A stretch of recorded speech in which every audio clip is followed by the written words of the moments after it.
Léa, les cinémas sont toujours fermés? Oui, Thibaut, les cinémas sont toujours fermés. Je vois que Pantoufle Explosive est premier sur l'actu. Exactement. Du coup, comme tu nous le dis souvent, les plateformes de streaming nous sauvent. Je sais pas si les plateformes nous sauvent, mais en tout cas, elles sauvent ma chronique, ça c'est indéniable.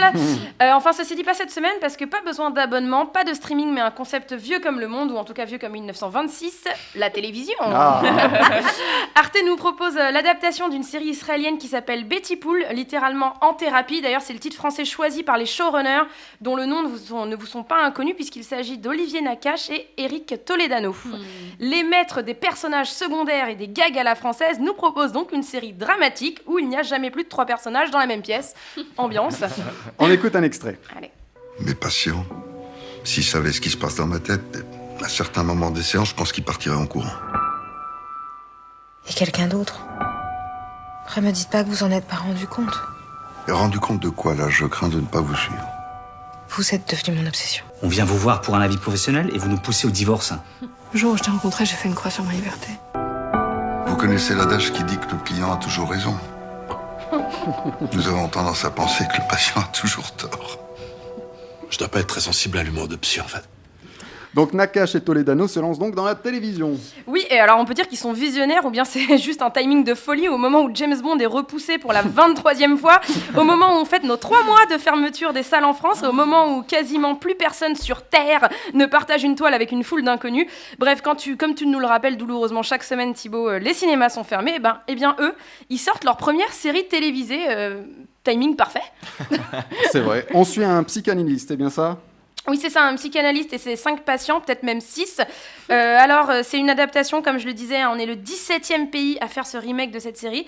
Et je pense que c'est pas un hasard si tout le monde se jette dessus. Je pense que la charge mentale des hommes est universelle.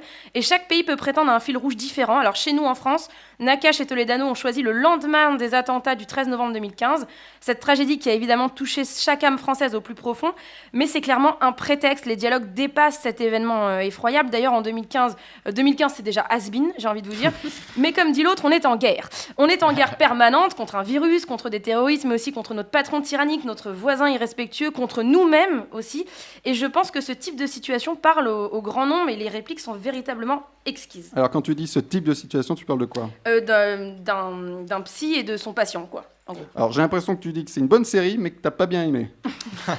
Alors c'est une excellente série, je la conseille volontiers. Moi, effectivement, c'est pas ce que je recherche, c'est même l'opposé en fait de ce que j'aime. C'est bavard au lieu d'être filmé. En fait, ils l'ont dit eux-mêmes. C'est une série qui peut s'écouter sans se voir. Et moi, j'ai tendance à préférer l'inverse. En fait, j'ai tendance à préférer voir les images sans le son. Et je pense qu'ils se trompent sur leur propre œuvre, car moi, je vois beaucoup de langage du corps chez les comédiens dans cette série.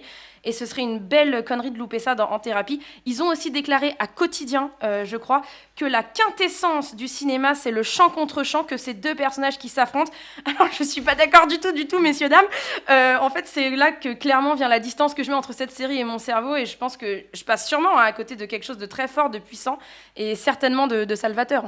Alors, ton conseil, Léa? Ne m'écoutez pas. Ne m'écoutez pas. Moi, je suis une snob qui ne croit qu'au cinéma où la caméra en dit plus que l'acteur. Je pense que cette série a un public tout trouvé et que c'est sûrement vous, c'est intergénérationnel, c'est brillamment écrit, notamment le rapport de force entre un docteur et son patient, qui est parfois inversé dans cette série. C'est formidable, c'est certain. Alors on clique sur le petit 5 de la télécommande pour probablement la première fois de votre vie. Okay. Tu vis en quelle année, Léa? Pourquoi? Parce que Arte, c'est la 7.